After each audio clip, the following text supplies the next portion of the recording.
नमस्कार दोस्तों, मेरा नाम है अतुल श्रीवास्तव और स्वागत है आपका नेक्सस जीएस में। आज का जो हमारा टॉपिक है वो बौद्ध धर्म है। बौद्ध धर्म से संबंधित सारे प्रश्न एक ही वीडियो में आपको मिल जाएंगे, इससे बाहर कुछ भी नहीं आएगा। आपका एग्जामिनेशन चाहे वो यूपीपीसीएस का हो, चाहे वो आपका समीक्षा अधिकारी का हो, चाहे वो आपका लोअर एग्जामिनेशन हो, कोई भी एग्जामिनेशन हो, बौद्ध धर्म से संबंधित प्रश्न पूछे जाते हैं। और किस प्रकार से प्रश्न पूछे जाते हैं उन सारी चीज़ों का सारांश हम आप लोगों को बताएंगे, और किस टाइप से क्वेश्चंस पूछे जाते हैं और कितना आपको लिमिटेड तैयार करना होता है। देखिए, कोई भी टॉपिक अगर आपको तैयार करना है तो सबसे पहले आपको ये पता होना चाहिए कि किस चीज़ पर हम लोगों को ज़्यादा फोकस करना है। एंशिएंट हिस्ट्री अगर हम लोग पढ़ रहे हैं तो उसमें हम लोगों को कौन कौन से टॉपिक को सबसे ज़्यादा फोकस करना है, किन किन टॉपिक का सबसे अधिक रिवीजन करना है। अगर उस टॉपिक से रिलेटेड क्वेश्चन आए तो हमारे गलत ना हो। अभी हम लोगों ने एक वैदिक सभ्यता टॉपिक जो है हमारा कवर अप किया है, और इस टॉपिक से संबंधित जितने भी प्रश्न बन सकते हैं ऑलमोस्ट 10 से 12 मिनट में आपको वो बता दिए गए हैं। ठीक है, वन लाइनर में आपको बताए जाएंगे और इसी एक लाइन में 3 से 4 प्रकार के जो क्वेश्चंस हैं वो पूछे जा सकते हैं। चलिए शुरुआत कर देते हैं। अवेस्ता और ऋग्वेद के बारे में बात करें तो हम लोग फिलहाल गौतम बुद्ध के बारे में बात करें तो गौतम बुद्ध साहब को जो जन्म हुआ था कपिलवस्तु के निकट हुआ था और लुम्बिनी में करीब 563 ईसा पूर्व में हुआ था। इनके जो पिता थे शुद्धोधन थे, साकेगढ़ के प्रधान थे, तथा माता जो थी माया देवी थी, कोलीगढ़ राज्य की कन्या थी। करीब 29 साल की एज रही होगी, उन्होंने घर त्याग दिया, जिसे बौद्ध ग्रंथों में महाभिनिष्क्रमण की संज्ञा दी गई। देखिए, आपको एक लाइन लिखा दी, अब इसके संबंधित कितने प्रश्न बन सकते हैं। एक तो ये, गौतम बुद्ध का जन्म कब हुआ था, तो 563 ईसा पूर्व में हुआ था। बुद्ध के जीवन की किस घटना को महाभिनिष्क्रमण के रूप में जाना जाता है, तो उनके गृह त्याग को जाना जाता है। गौतम बुद्ध की माँ किस वंश की थी, तो कोली वंश की थी। बुद्ध साहब का जो जन्म हुआ था वो कहाँ हुआ था, लुम्बिनी में हुआ था। नेक्स्ट है, मौर्य राजवंश में अशोक के अभिलेख से इस परंपरा का समर्थन होता है कि लुम्बिनी जो है शाक्य मुनि बुद्ध का जन्म स्थान था। देखिए, गौतम के बचपन का जो नाम था सिद्धार्थ था। इन्हें शाक्य मुनि तथागत आदि नामों से जाना जाता था। आदि गुरु शंकराचार्य को प्रचंड बौद्ध या छिपा हुआ बुद्धमार्गी कहा जाता था। तो अगर पूछा जाए बुद्ध का दूसरा नाम कौन सा है, तो इसमें ये है कि महात्मा मौर्य राजवंश के अशोक के अभिलेख से इस परंपरा का समर्थन भी होता है कि लुम्बिनी जो है शाक्य मुनि बुद्ध का जन्म स्थान था। नेक्स्ट है, महात्मा बुद्ध का महापरिनिर्वाण मल्ल के कुशीनगर में हुआ था। देखिए, एक लाइन में लिख दिया गया, मल्ल के कुशीनगर में हुआ था। अपने जीवन के अंतिम वर्ष में गौतम बुद्ध साहब अपने शिष्य चुंद के यहाँ पावा पहुँचे थे, और वहाँ पे शुक्र माधव भोज्य सामग्री खाने के बाद वे अतिसार रोग से पीड़ित हो गए। फिर वे पावा से कुशीनगर चले गए और यहीं पर सुबुद्ध को उन्होंने अपना अंतिम उपदेश दिया था। तो कहा जाता है कि महात्मा बुद्ध का जो महापरिनिर्वाण हुआ था वो मल्ल के कुशीनगर में हुआ था। और ये भी पूछा जाता है बुद्ध द्वारा रूपांतरित कौन सा अंतिम व्यक्ति था, तो सुबुद्ध था।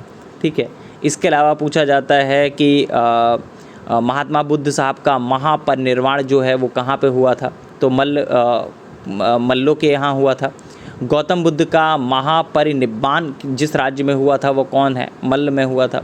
महात्मा बुद्ध का महानिर्वाण कहाँ हुआ था, कुशीनगर में हुआ था। बहुत तरीके से ये क्वेश्चन जो है वो आपके एग्जामिनेशन में पूछा जाता है। नेक्स्ट है, गौतम बुद्ध द्वारा अपने धर्म में दीक्षित किया जाने वाला जो अंतिम वक्त था वो कौन था, तो सुबुद्ध था। नेक्स्ट है, बुद्ध ने अपने जीवन की अंतिम वर्षा ऋतु वैशाली में बिताई थी। तो ये भी बहुत पूछा जाता है कि बुद्ध ने अपने जीवन की अंतिम वर्षा ऋतु जो है वो कहाँ पे बिताई थी, तो महापरिनिब्बान सूक्त से उसके जीवन के विविध आयामों और काल का निर्धारण किया जाता है, जिसके अनुसार बुद्ध ने अपने जीवन की अंतिम वर्षा ऋतु जो है वैशाली में बिताई थी। नेक्स्ट है, अलार कलाम के बारे में बात करें तो अलार कलाम कौन थे, ये प्रतिष्ठित बौद्ध भिक्षु थे। पूछा जाता है कि अलार कलाम कौन थे, तो प्रतिष्ठित बौद्ध भिक्षु थे, बुद्ध के एक गुरु थे। नेक्स्ट है, ज्ञान प्राप्ति के पश्चात महात्मा बुद्ध ने अपने धर्म का प्रचार प्रारंभ किया। उरुवेला से वे सबसे पहले ऋषि पत्तनम आए। यहाँ उन्होंने 5 ब्राह्मण सन्यासियों को पहला उपदेश दिया, जिसे धर्म चक्र प्रवर्तन कहा गया। पूछा जाता है कि महात्मा बुद्ध ने अपना पहला जो धर्म चक्र प्रवर्तन है किस स्थान पर दिया था, तो सारनाथ में भी दिया था। बुद्ध ने अपना पहला उपदेश कहाँ दिया था, तो सारनाथ में दिया था। पहला प्रवचन कहाँ दिया था, सारनाथ में अपना पहला प्रवचन किसने दिया, तो महात्मा बुद्ध ने दिया। गौतम बुद्ध ने अपना पहला उपदेश कहाँ दिया, सारनाथ में दिया। ग्रंथों में जो उल्लिखित होता है धर्म चक्र प्रवर्तन वो क्या है? तो सारनाथ में दिया गया उनका प्रथम उपदेश ही धर्म चक्र प्रवर्तन है। धर्म चक्र प्रवर्तन किया गया था किसके द्वारा? तो कहाँ किया गया था? तो सारनाथ में किया गया था। नेक्स्ट है, बुद्ध के सबसे अधिक शिष्य कौशल राज्य में हुए तथा यहाँ की राजधानी श्रावस्ती में ही उन्होंने सर्वाधिक उपदेश दिए थे। तो ये भी पूछा जाता है बुद्ध ने सर्वाधिक उपदेश कहाँ पे भी दिए थे? तो श्रावस्ती में दिए थे। नेक्स्ट है, ये आपका अब जो सबसे ज़्यादा पूछा जाता है महात्मा बुद्ध के समय का कि बौद्ध संगीतियाँ जो हैं वो कहाँ पे हुई थी? 4 बौद्ध संगीति हुई थी। इससे रिलेटेड एक क्वेश्चन लगभग से आपके एग्जामिनेशन में पूछ लिया जाता है। प्रथम बौद्ध संगीति जो हुई थी वो 483 ईसा पूर्व में हुई थी। स्थान था राजगृह। अध्यक्ष जो थे महाकश्यप या महाकश्यप ही थे। शासक जो थे अजातशत्रु थे। नेक्स्ट है, द्वितीय महासंगीति के बारे में बात करें तो 383 ईसा पूर्व में हुआ था वैशाली में। सुबुकामी इसके अध्यक्ष थे। कालाशोक शासक थे उस समय पे। तृतीय 247 ईसा पूर्व में हुआ था पाटलिपुत्र में। मुगालीपुत्तिस अध्यक्ष थे। अशोक इसके शासक थे। चतुर्थ ईसा की प्रथम शताब्दी में हुआ था कुंडलवन कश्मीर में। और अध्यक्ष जो थे वासुमित्र अशोघोष थे उपाध्यक्ष। और शासक जो उस समय था वो कनिष्क हुआ करता था। नेक्स्ट है, अब पूछा जाता है बुद्ध कौशाम्बी किसके राज्यकाल में आए थे? तो उदयन के काल में आए थे।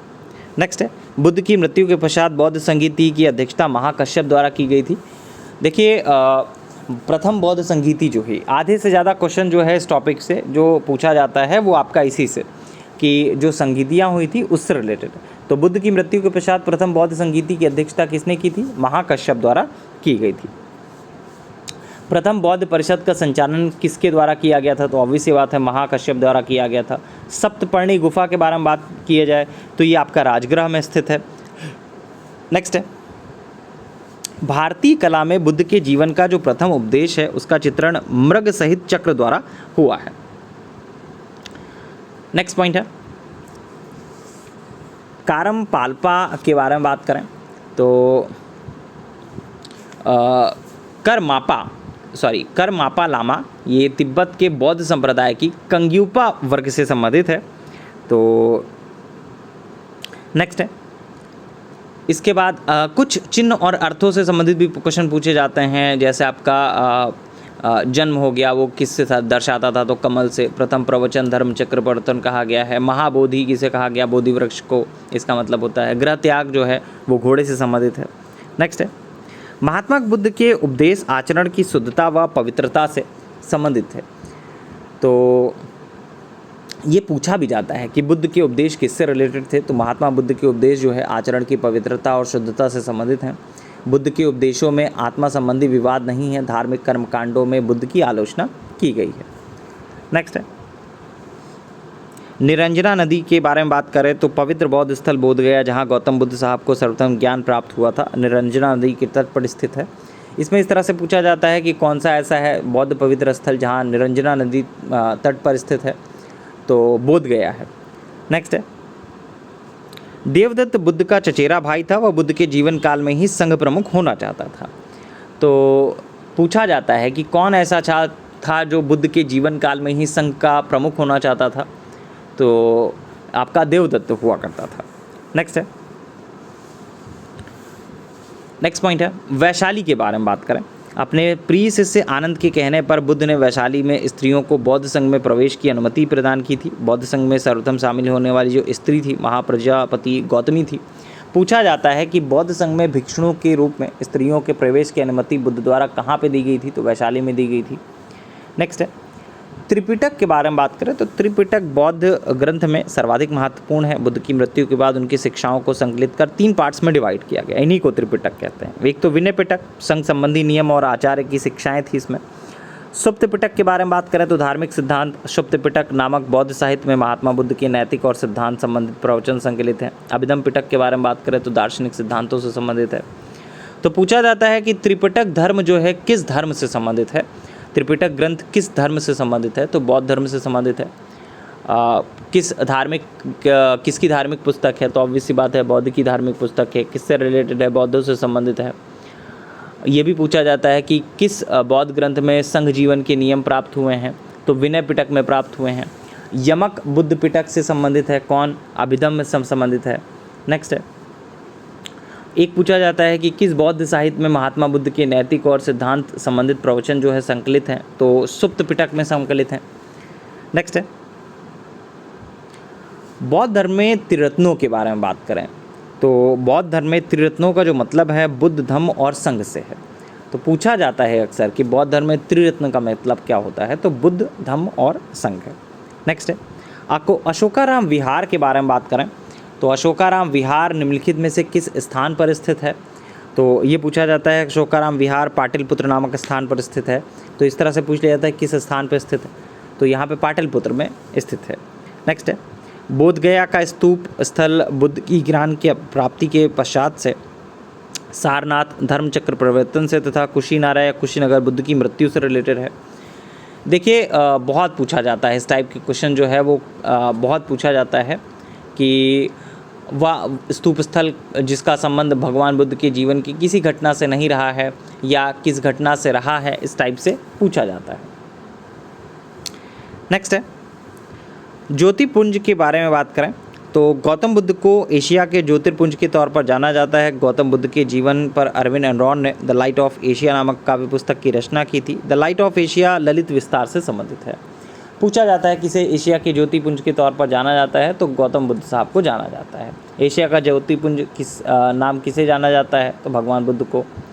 नेक्स्ट है, संसार अस्थिर और क्षणिक है, इसका संबंध बौद्ध धर्म से है। इस प्रकार यह कह सकते हैं कि बौद्ध धर्म में क्षणिकवाद को स्वीकार किया गया है। तो क्षणिकवाद का प्रतिपादन किसने किया था, ये आपका बुद्ध ने किया था। नेक्स्ट है, भारत के सांस्कृतिक इतिहास के संदर्भ में परिमिता शब्द का सही विवरण परिपूर्णताएं जिनकी प्राप्ति से बोधिसत्व तक प्रशस्त हुआ है। तो नेक्स्ट है, बुद्ध की खड़ी प्रतिमा के बारे में बात करें तो बुद्ध की जो खड़ी प्रतिमा है, तो बुद्ध की खड़ी प्रतिमा कुषाण काल में बनवाई गई थी। पूछा जाता है ये भी कि बुद्ध की जो खड़ी प्रतिमा है वो कब बनवाई गई थी। भूमि स्पर्श मुद्रा की सारनाथ बुद्ध मूर्ति जो है किससे संबंधित है, तो ये तो गुप्त काल से संबंधित है। लेकिन आपका बुद्ध की खड़ी प्रतिमा के बारे में बात करें तो ये आपका कुषाण काल में बनवाई गई थी। नेक्स्ट है, भारतीय इतिहास के संदर्भ में मैत्रोभावी शब्द, भारतीय इतिहास के संदर्भ में मैत्रोभावी शब्द बुद्ध है जो संसार की रक्षा हेतु अवतरित होंगे। तो ये भी अक्सर पूछा ही जाता है आपके एग्जामिनेशन में। चलिए, तो ये था आपका बौद्ध धर्म से संबंधित मैक्सिमम क्वेश्चंस जितने भी बन सकते थे। और अगर आपको हमारा टेलीग्राम चैनल ज्वाइन करना है तो इस वीडियो के डिस्क्रिप्शन बॉक्स में भी आपको हमारे टेलीग्राम चैनल का लिंक मिल जाएगा, nexus GS bye Atul sir. इसके अलावा ये हमारे व्हाट्सअप नंबर हैं, जो भी करंट बैच चल रहे होंगे। वर्तमान में आपका समीक्षा अधिकारी और यूपी पीसीएस प्रीलिम्स का बैच चल रहा है, आप उस बैच को ज्वाइन कर सकते हैं और अपनी तैयारी को और बेहतर कर सकते हैं। चलिए, फ़िलहाल के लिए इतना ही। Thank you so much.